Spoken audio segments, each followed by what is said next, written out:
Can you hear us now? Yep. Yeah, you can now? Yeah. Okay, I'm going to hang up. Okay. Perfect. Nice job. All right. Hi. Well, hello. So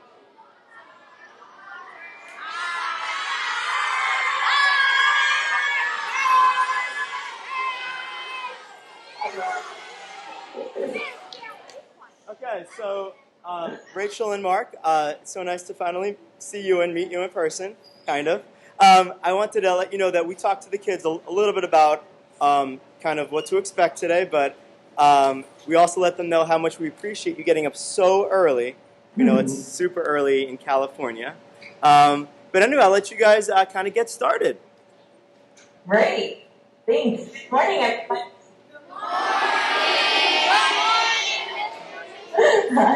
Yeah, I do want to tell you it is 5:47. Oh, I don't know if you can see my phone, so it's bright and early here. My name is Rachael Sage, and this is Mark Finn. He's the president of School to School. Hi, everybody. Wow, it sounds like a lot of you guys. How many are you there? It's about 8 classes of students, Yeah. so probably close to 180 maybe. Fantastic. 180. Very good. Hi again, everybody. So, well, we are here this morning because, do you have anything you want to say? Go ahead. We are here this morning to thank you so much for everything you did for the students of Guinea. Steve, your teacher, Mr. Auslander, told us about your amazing efforts and how much fundraising you did and all the really creative ideas you came up with to raise money for your friends in Guinea. And we wanted to thank you personally, and we have a little slideshow prepared for you to show you what's going to happen with the money that you raised and how a well is going to be built with the money you raised. And in our slideshow, we've got a bunch of pictures where you're going to see the well builders, you're going to see the super deep hole, you're going to see the students that benefit from the water that they're going to be able to bring up from the well. So, And then, I'm sorry, go ahead. and then afterward, we can do some questions, and you can ask any questions that you have. Super. Should I open up the slideshow then? Yeah, that sounds great. All right, I will do that.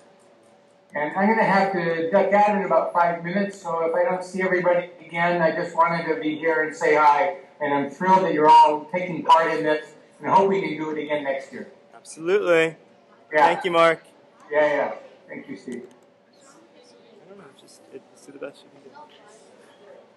Is there a way to fix shakiness? No? Okay. And I'll tell you when it's up and running. Okay.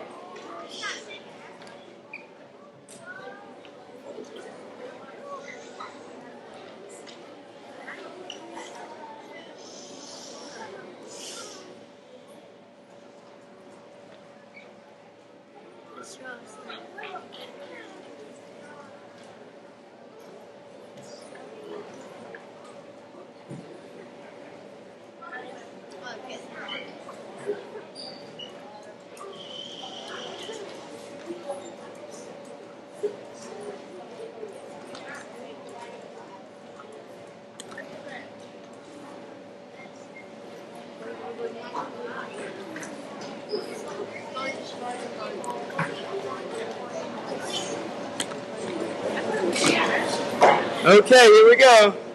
Oh, great. So the first slide, thank you so much again, Allisonville. Your amazing dedication is going to make a huge difference in the lives of these students and in the community as a whole. If you can imagine living in a place where you have no access to water at all, or you have to walk miles and miles and miles to get water.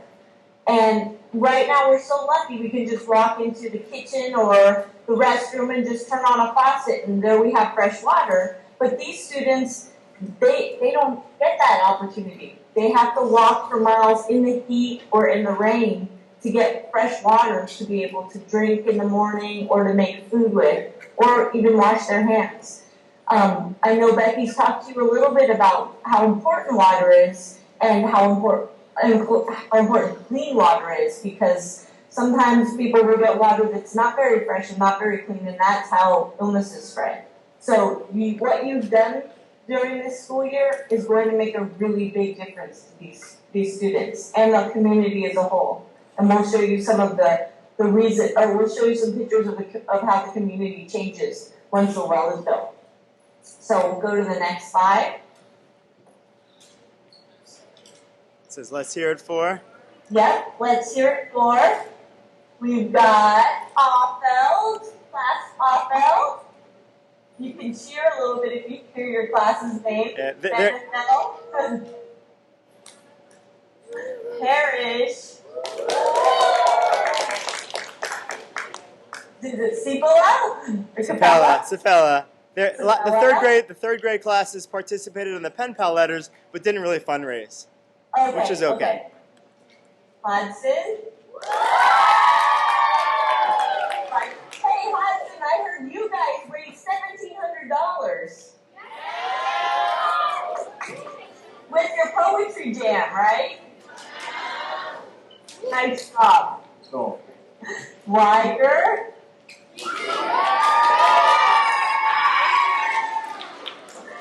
Brett. Brown.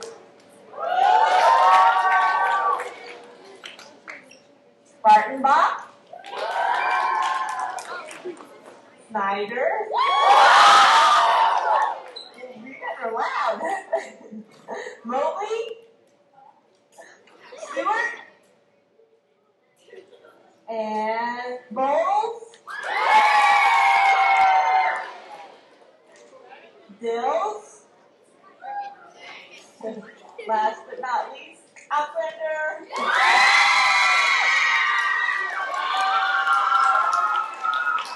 Great. Thanks, guys. Lots of energy. Okay, so where in the world is Guinea? Here's a quick little map of where Guinea is in West Africa. And you can see that it's on the west coast of Africa. And it's right next to the Atlantic Ocean. And it's where your school is located, Nasser School, that you raised money for, is near Conakry. And so it's near the ocean. Mark's been there. Do you want to talk about it a little bit? Well, Nasser, if you arrive in Conakry, you're on the ocean, you get in a car, and then you drive inland for about 30 minutes. And as you leave the city, you see palm trees, and you see waterfalls, and you see mountains, and it's very green, very lush, and it might even be raining because it rains a lot in Conakry and around the area. And then you finally arrive at Nasser, and you pull up near the school, and all the kids come running out from the villages to greet you because they're very happy to have visitors. So that's the school where you're going to be building a well. Great. So here's a picture. The next slide is a picture of Nasser School. And so that's the schoolhouse. It's surprising. It probably doesn't look much like your school. They're typically just one building with a tin roof like that. And if you see the picture of the students inside, they have chalkboards that they use. There's a lot of students in one classroom. They have some supplies and some materials, but typically not lots of materials, not lots of books or writing materials. So that's what a typical school looks like in Africa. Yeah. I'm sorry I'm going to have to leave everybody. I have another meeting, but nice to meet you by Skype, and hope to meet you again sometime. Thank you, Mark. Nice to meet you as well. Okay, so we can go to the next slide, Steve. So here are some of the students that are in Guinea. We support a couple programs where we do teacher training. And so the picture on the bottom is a teacher who's teaching a girl how to write on the chalkboard. And then the picture up at the top is girls that are learning to use the water to wash their hands. So that's something that we do all the time, really regularly. We wash our hands before we eat, or we wash our hands after we've gone to the playground. And in Guinea and in most of Africa, it's not a common practice for them to wash their hands like that. So we're teaching them part of their health is once you have fresh water, then you need to wash your hands more, and that helps to stop spread any kind of diseases or bacteria or things that you get when you get sick because your hands aren't clean. That happens a lot in Africa as well. So the next slide. And here's how we'll talk about building a sustainable well in 10 somewhat easy steps. So step 1 is for a well builder to dig a hole until water is found. So he literally digs with a little pick. He digs in, he bangs it into this earth that's pretty tough earth, and he digs it until he hits the bottom, until he hits water. And then when he hits water, he knows that that water will be clean because it's so deep, and you'll see a picture of how deep it is. And we start the well building process at the end of the rainy season, so we know that water will be there year round. And you'll see a couple more pictures of this. So he digs a deep hole. We purchase the concrete tubing, and that gets brought in from Conakry. And so now it's ready to be placed into the well. So go to the next slide. So you need a lot of friends to help you move these concrete tubes because they're really heavy. So we involve community, so the community helps to build the wells, and then we feel really invested in the well because they've helped to build it and they've helped be a part of its construction. So they're really excited about the well and they feel like they contributed to it. So here are some really strong men. Start lowering the tube into the hole. In the next slide. And they lower it slowly down. And if you can see that strap, why do you think, can someone maybe shout out why they think that strap is tied to the tree? What do you think, Brownie?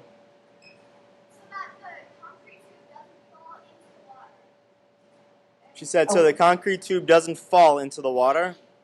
Yep, exactly. Good job. You'll see those other straps, and they're tied to posts in the ground or other trees. And that's, yep, exactly, to help the men be able to manage and so the tube doesn't fall all the way right into the hole, right?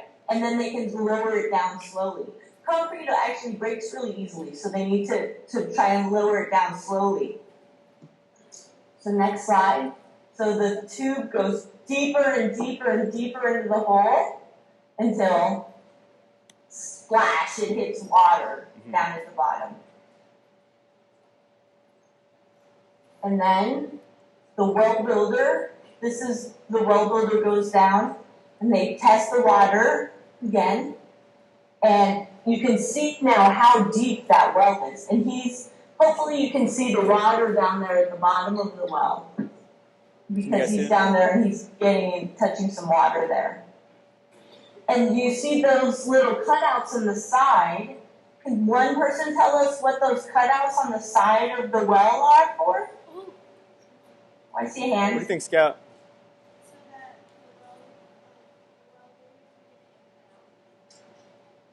Scout thought so the well builder can get it in and out, maybe? Yep, nice, exactly, so he can climb out. He also does have a rope tied to him, so they can pull him out if need be, but hopefully not. Hopefully he can just climb out on his own, exactly.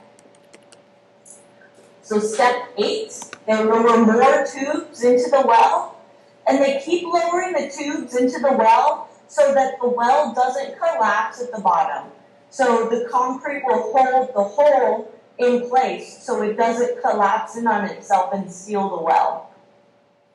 So they do that, and you'll see another one of those posts there where they tie the, right now the well builder's tied to that, but they'll tie the concrete tubes to that post there as they're lowering it down like they did with the tree. And so then step 9, this is them mixing the concrete. So you'll see in this next step what the finished well looks like, but they put a little apron over the top of the well, so it looks really nice. It's not just dirt, and you'll see that picture in the next slide. But this is one of the well builders mixing the concrete to make concrete so he can finish the well. And the well is being built pretty far away from the buildings. And does anybody have an idea why you want to build the well with clean water far away from buildings? McKenna, what do you think?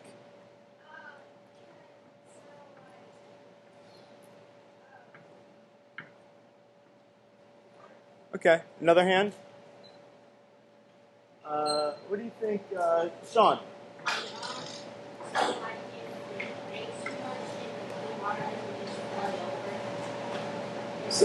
So if it rains too much, he said, so the clean water doesn't get flooded over? Oh, interesting. No, think about, that's a good thought, but that's not what I was thinking. Think about what in buildings, there's like a school back there, and then there's some houses and some community buildings, and there's also restrooms in those community buildings. So why do you think you need the well pretty far away from there? Alex Shabazz, why do you think?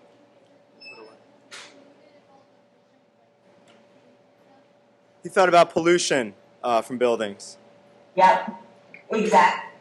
Because the way their systems work for their toilets, it goes right into the ground when someone uses the toilet. So the ground can filter that out, but you don't want your drinking water close to the buildings and close to where the toilets are. So they need to build them really far away from the buildings.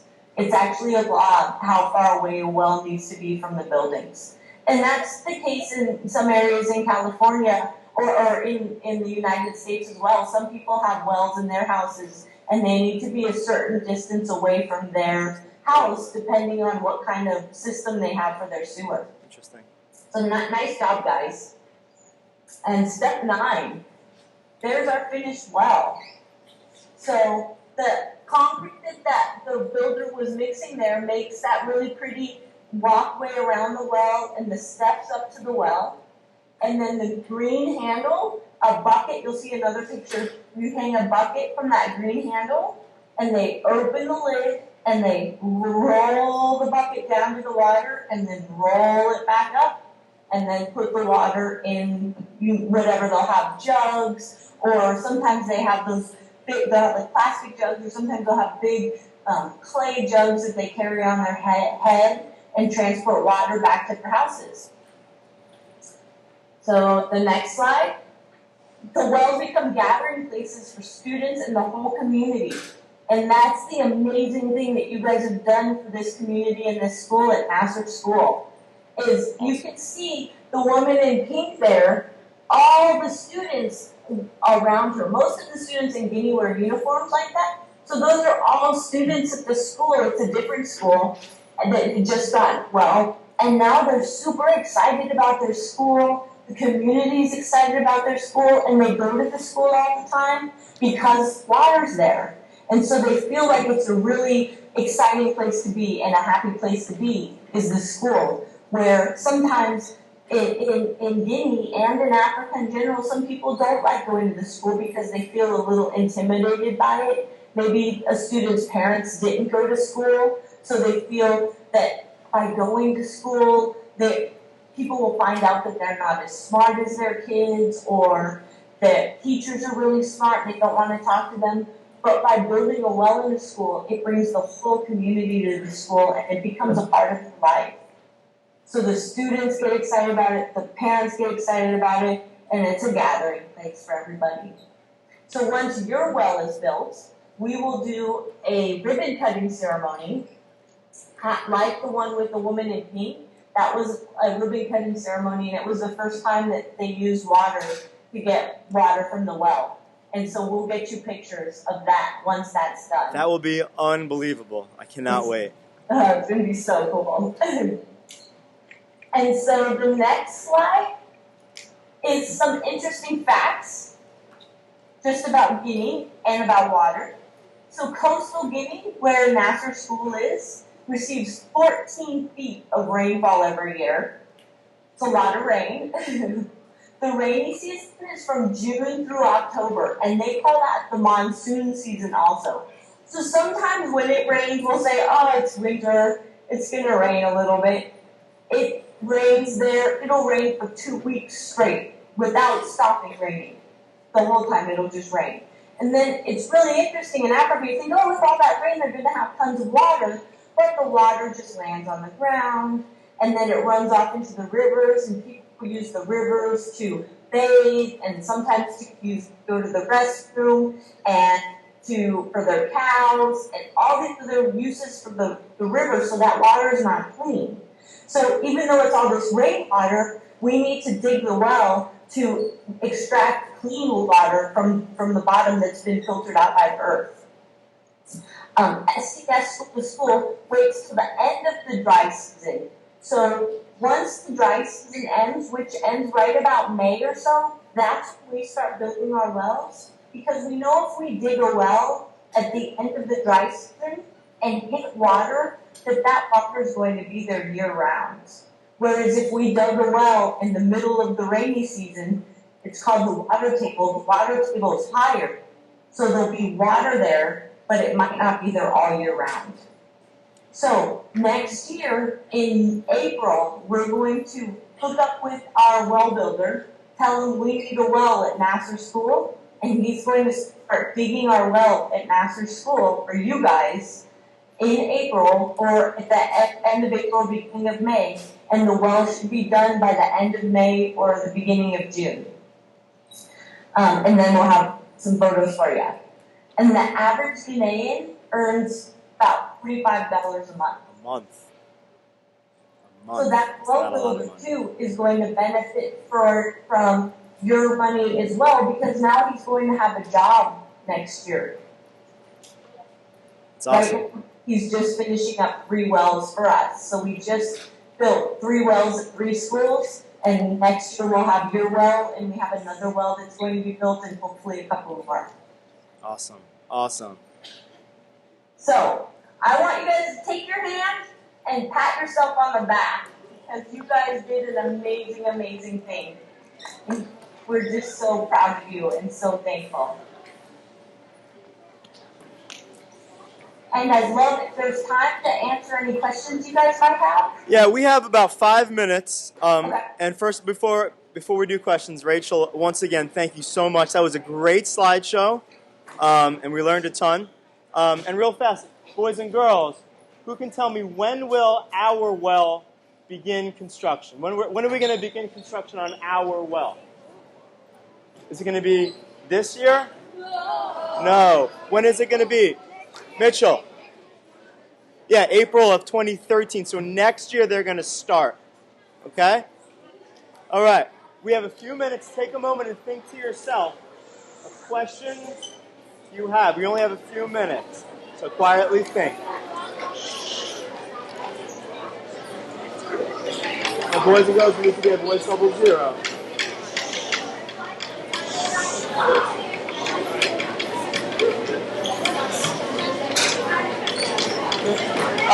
Teachers wanted me to call on 1 or 2 kids.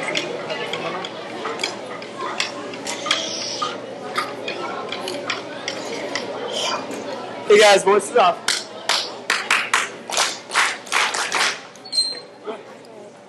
How long do wells normally last? Good, that's a great question. So the way we build our wells, they should last 10, 20 years because we don't use a lot of technology that can break. The concrete is very sustainable, so it'll last a really long time. And then also the equipment that we use is very low tech. You saw it's not mechanical, so not a lot of stuff will break on them. So they can even last longer than that. But that's a great question. Jaden? How long does it take to build the well? It takes about 6 weeks. Yeah, good question. So the well builder starts digging, and that takes a long time. It ends up taking about 6 weeks. So we're just finishing up a couple wells that were started at the beginning of May. Brendan.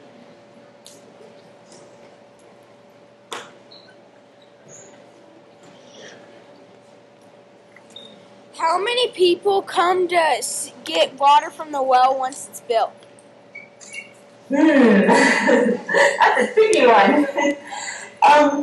A lot. It's hard to say how many, but depending on where the well is built and what communities are around it, thousands of people will come to the wells because sometimes it's the only source of water for 15 miles. So people will walk a really long time to get clean water. Awesome. We have time for maybe 2 or 3 more questions. Go ahead, Diamond. So when people go to the well, if they leave the well, like the door open and it rains, could the well overflow? No, it couldn't overflow because the well's like 30 or 40 feet deep, so they don't get that much rain. But it's good to keep the well closed, the lid closed, because there's lots of animals and kids around. So you would hate to have an accident where something fell into the well. That's what the lid's for, primarily.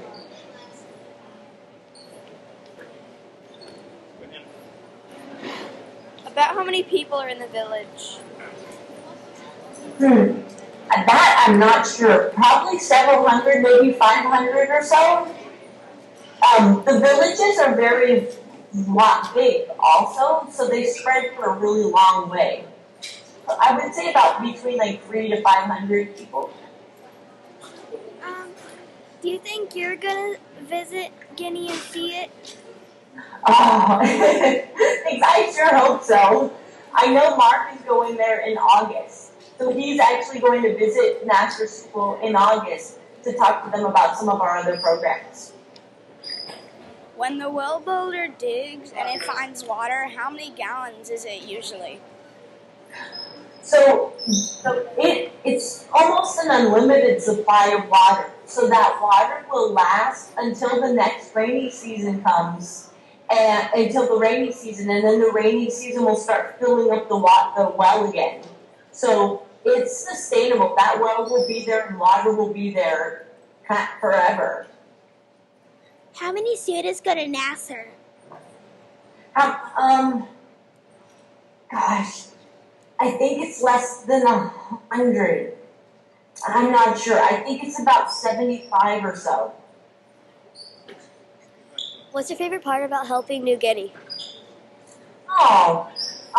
Pictures and hearing the pictures of the students being happy, and the pictures of and getting their pen pal letters back from them.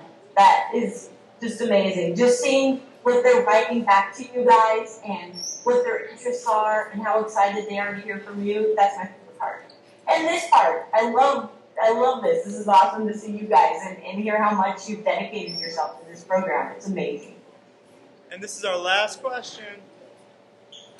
You said you were building a well next April. How come you don't build it in November at the end of the rainy season?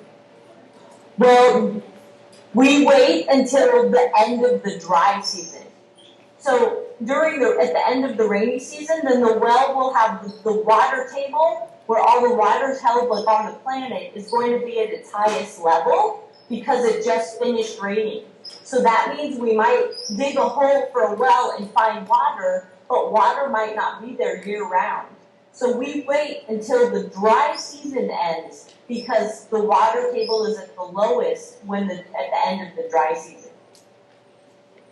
That's a great question, though. Rachael, once again, thank you so much, and we are so excited for the ribbon cutting pictures. Cannot wait. Boys and girls, let's say thank you again to Rachael and Mark.